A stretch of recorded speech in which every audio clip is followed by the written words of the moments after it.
На рынках сейчас настоящий хаос, фондовый рынок сыпется, крипта падает, инвесторы в панике. 2 апреля, в день освобождения Америки, Дональд Трамп подписал указ о масштабных пошлин на весь импорт в США, и это касается всех стран. И давайте разберемся, зачем он это сделал и что именно он подписал. Всем привет, друзья! Итак, давайте начинать. 2 апреля Дональд Трамп подписал указ о масштабных пошлин на весь импорт в США.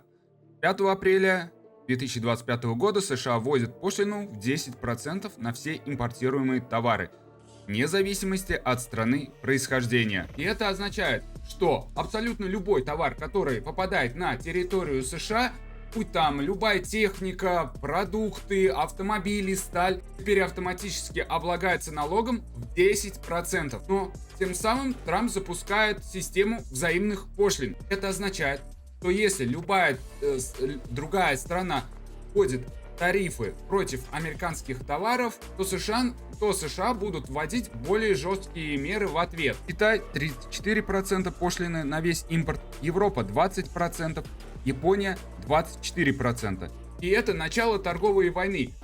Не против одной страны, а против всего мира. И тут Трамп ссылается на исторический период 1789 по 1913 год, когда Америка процветала за счет таких пошлин.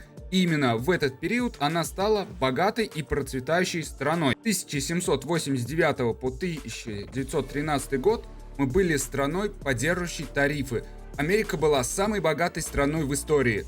Настолько богатой, что в 1880-х годах создали комиссию, чтобы решить, что делать с огромными суммами денег.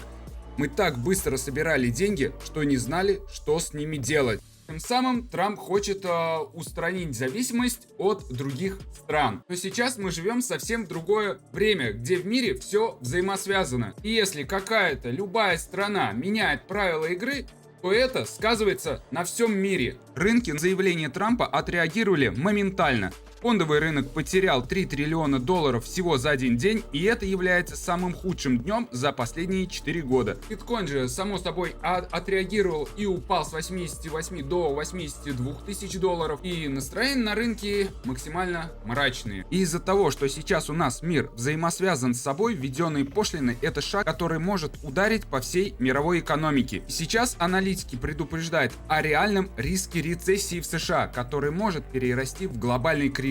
Потому что уже сейчас мы видим, что прибыль корпораций снижается, потребительский спрос ухудшается, растет инфляционное давление, несмотря на то, что у нас ставки повышенные. А пока инфляция не стабилизируется, пресс не будет понижать процентные ставки, не будет запускать печатный станок, без которого не будет ликвидности и без которого, естественно, не будет рост криптовалютного рынка. И инфляционный климат становится более токсичным. И когда экономическая политика становится такой непредсказуемой, рынки входят в фазу паники, затем они входят в фазу перезагрузки.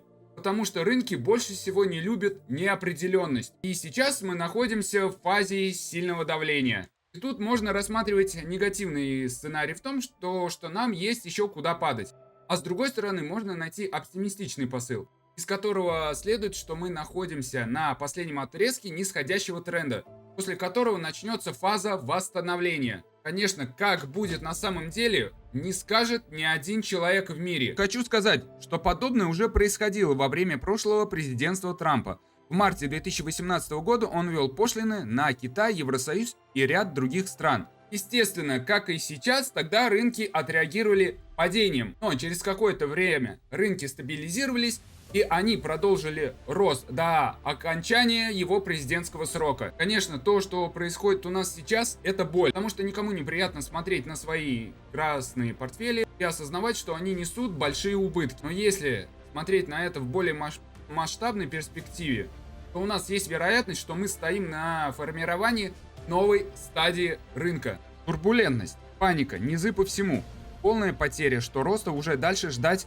никакого не придется. Сейчас да, если рынок выдержит сейчас такую фазу и все у нас стабилизируется, все равно это должно произойти. Потому что экономика, что рынки, то это циклично.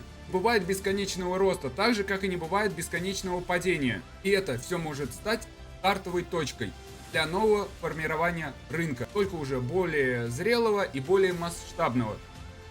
Всех благодарю за просмотр этого видео. Всем до свидания, всем пока. Всем удачных инвестиций.